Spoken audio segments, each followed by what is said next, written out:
Day 15. Deuteronomy 15, 1-23 NKJV. At the end of every 7 years you shall grant a release of debts. And this is the form of the release: every creditor who has lent anything to his neighbor shall release it. He shall not require it of his neighbor or his brother, because it is called the Lord's release. Of a foreigner you may require it, but you shall give up your claim to what is owed by your brother, except when there may be no poor among you. For the Lord will greatly bless you in the land which the Lord your God is giving you to possess as an inheritance. Only if you carefully obey the voice of the Lord your God, to observe with care all these commandments which I command you today. For the Lord your God will bless you just as he promised you. You shall lend to many nations, but you shall not borrow. You shall reign over many nations, but they shall not reign over you. If there is among you a poor man of your brethren, within any of the gates in your land which the Lord your God is giving you, you shall not harden your heart nor shut your hand from your poor brother. But you shall open your hand wide to him, and willingly lend him sufficient for his need, whatever he needs. Beware lest there be a wicked thought in your heart, saying, The 7th year, the year of release is at hand, and your eye be evil against your poor brother, and you give him nothing, and he cry out to the Lord against you. And it becomes sin among you. You shall surely give to him, and your heart should not be grieved when you give to him, because for this thing the Lord your God will bless you in all your works and in all to which you put your hand. For the poor will never cease from the land, therefore I command you, saying, You shall open your hand wide to your brother, to your poor, and your needy, in your land. If your brother, a Hebrew man, or a Hebrew woman, is sold to you and serves you 6 years, then in the 7th year you shall let him go free from you.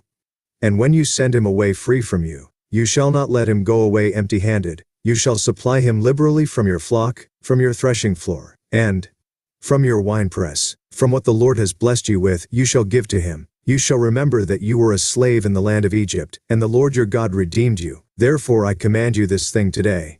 And if it happens that he says to you, I will not go away from you, because he loves you and your house since he prospers with you, then you shall take an awl and thrust it through his ear to the door. And he shall be your servant forever.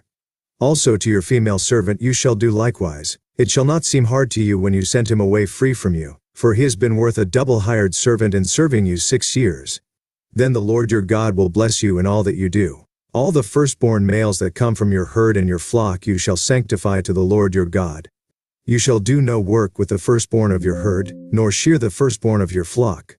You and your household shall eat it before the Lord your God year by year, in the place which the Lord chooses.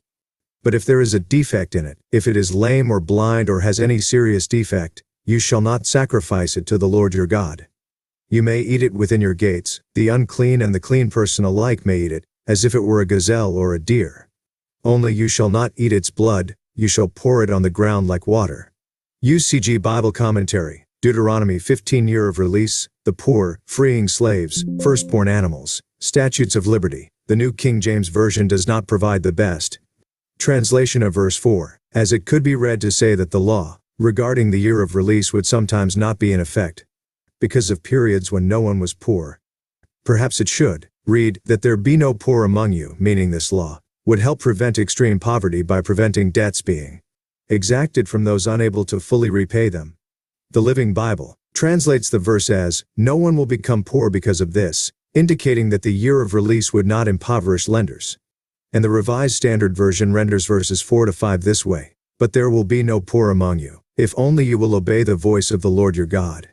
Although there should have been no poverty within the nation of Israel since God promised to bless everyone among his people, Deuteronomy 15, which will be the case throughout the whole world during the future millennial reign of Christ, Micah 4:4, God's promise to the Israelites was conditional upon their obedience, Deuteronomy 15:5. And since he knew the kind of people they would be, compared Deuteronomy 5:29, he also knew that there would be poverty, Deuteronomy 15:11, compare Matthew 6:11. Therefore, he devised a system to deal with the poor in a merciful and compassionate way, unlike any social system known in this world today. At the end of every 7 years, a total release of all debts had to be granted, Deuteronomy 15:1. If there is any modern parallel at all, it is that of declaring bankruptcy, except that, in ancient Israel, the 7-year release was mandatory, and it did not matter whether creditor or debtor wanted such a release or not. Further, this procedure also required that a poor Hebrew person who had sold himself to his creditor to pay off his debts had to be released as well. But more than that, since the poor Hebrew Servant had diligently worked for his master. He was to be given a generous bonus on his departure verses 12 to 15:18 to enable him to make a new start. The servant was permitted, however, to continue working for his master if he so wished verses 16 to 17, yet without being subject to a continued obligation for repayment of prior debts. In all of this, especially in recalling Israel's deliverance from Egypt, God stresses that His way is the way of liberation and freedom.